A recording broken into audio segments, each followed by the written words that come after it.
গাজায় থামছে না ইসরায়েলি আগ্রাসন। 18 মার্চ থেকে সর্বাত্মক হামলা শুরু করেছে দেশটির বর্বর সেনাবাহিনী। শুধু বেসামরিক স্থাপনাই নয়, বাস্তুচ্যুতদের তাঁবু শিবির আর হাসপাতালেও বোমা হামলা চালাচ্ছে তেল আবিব।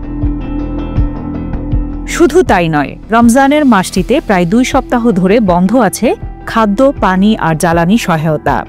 অবরুদ্ধ গাজা ভূখণ্ড থেকে ফিলিস্তিনিদের বিতরণে পানিকে অস্ত্র হিসেবে ব্যবহার করছে বলে অভিযোগ করেছেন ফিলিস্তিনি প্রেসিডেন্ট মাহমুদ আব্বাস। এছাড়া গাজায় সমস্ত মৌলিক পরিষেবা বন্ধ করে ইসরায়েল আন্তর্জাতিক মানবাধিকার কনভেনশন লঙ্ঘন করেছে বলেও অভিযোগ করেছেন তিনি।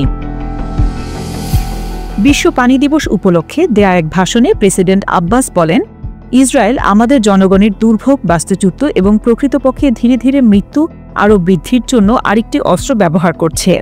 সমস্ত মৌলিক পরিষেবা বন্ধ করে এই কাজ করছে তারা। বিশেষ করে পানি বন্ধ করে এবং মানবিক সাহায্যের প্রবেশ বন্ধ করে ইসরায়েল এই কাজ করছে, যা আন্তর্জাতিক মানবাধিকার কনভেনশন এবং আন্তর্জাতিক রেজলিউশনের সুস্পষ্ট লঙ্ঘন। তিনি আরও বলেন, বিশ্বকে বুঝতে হবে গাজার শিশুদের নিরাপত্তার চেয়ে গুরুত্বপূর্ণ আর কোনো কিছুই নেই। এসব শিশুরা 1 লিটার পানি পেতে ঘন্টার পর ঘন্টা লাইনে দাঁড়িয়ে থাকে, দূষিত পানি পান করে, খাদ্য ও ওষুধ থেকে বঞ্চিত হয়, পানি শূন্যতা ও তৃষ্ণায় মারা যায় এবং বিশ্বের অন্যান্য শিশুদের মতো নিরাপদে বেঁচে থাকার অধিকার থেকে বঞ্চিত হচ্ছে। ফিলিস্তিনিদের সরকারি সংবাদ সংস্থা ওয়াফা জানিয়েছে, গাজার ক্রমবর্ধমান পানি সংকটের ন্যায্য সমাধান খুঁজে বের করার জন্য বাস্তবসম্মত এবং মৌলিক পদক্ষেপ নেওয়ার জন্য আব্বাস আন্তর্জাতিক সম্প্রদায়ের প্রতি আহ্বান জানিয়েছেন। 2023 সালে 7 অক্টোবর গাজায় আগ্রাসন শুরু করে ইসরায়েল। এই আগ্রাসনে গাজা উপত্যকায় মোট নিহতের সংখ্যা 50,000 ছাড়িয়ে গেছে।